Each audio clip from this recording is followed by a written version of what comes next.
So the shrunken headedness continues on. All right, I believe I was in Chatsworth. So at the end of junior high school, we packed up and we left California and we moved to New York. And we moved out on Long Island. My stepdad at the time, Walt, who was a really good guy. I'm glad he was my stepfather. Um, anyway, he got a job. He was a traveling consultant. You know, they were subcontractors. They designed cockpits for for planes, jet planes mainly. So his company, was got a job working subcontracting to Grumman, and they needed him to be out on Long Island. So we just packed up and moved. So we moved to a little town called Comac.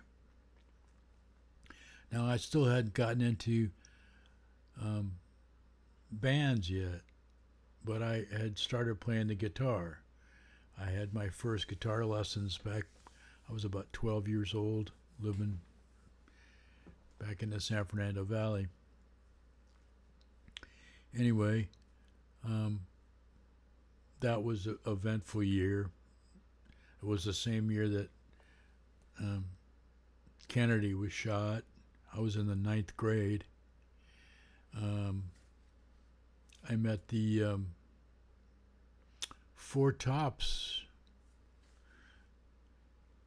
Got stranded at a bus stop in our little town right next to the candy store where everybody hung out. Candy store, If you live from up in New England, you know what I'm talking about. They don't have candy stores in the South, I don't think. Not that I've seen. So anyway, uh, you know, this is still the Beatles still have not come out yet. The main song on the radio was um, that I was listening to because I'd started surfing when I was a little kid in those days too, and got, I got okay. There wasn't too many people surfing in the 50s. There was some, but it wasn't like today, and there certainly wasn't any money in it. Um, the number one song on the radio was I'm just a lonely surfer boy, stuck in the snow, nowhere to go now. I mean, that was the song. And I remember I had this little spot down in the basement of this house where I would hang out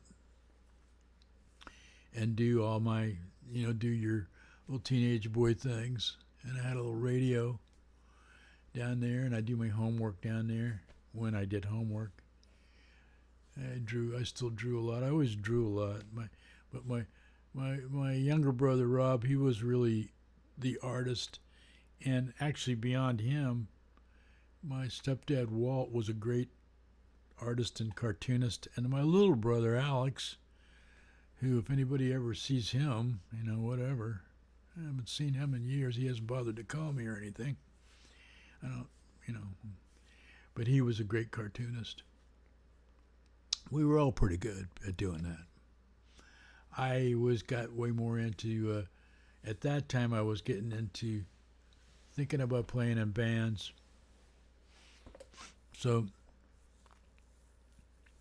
after that, and so that year was kind of strange. We were just renting this house, and we finally ended up moving to another little town called Massapequa, which was a lot more uptown than Comac.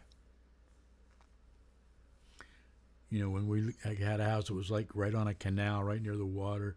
It was basically a Jewish neighborhood. There was a couple of Gentiles that lived in that neighborhood, but not many.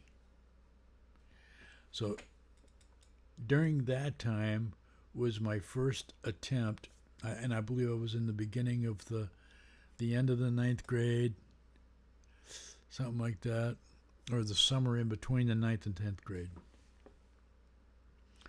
So I tried to play in this little band, and it was a total failure.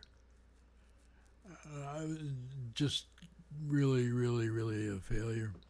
So I kind of gave that up. And so we were only there for about a year and a half. We fixed up an old house. We bought the oldest house in this neighborhood.